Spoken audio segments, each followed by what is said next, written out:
Pozdrav ljudi, danas igramo Super Mario Forever. To malo čisto onako da nešto ima na kanalu, da ne bude da sam neaktivan. Evo, wow.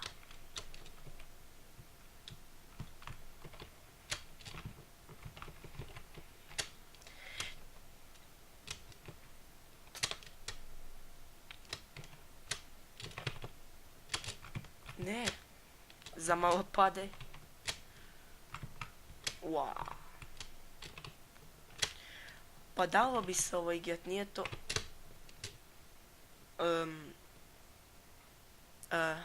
Pa prošli smo level, juhu. Po mikrofonu. Ispričavam se i... to bi bilo to.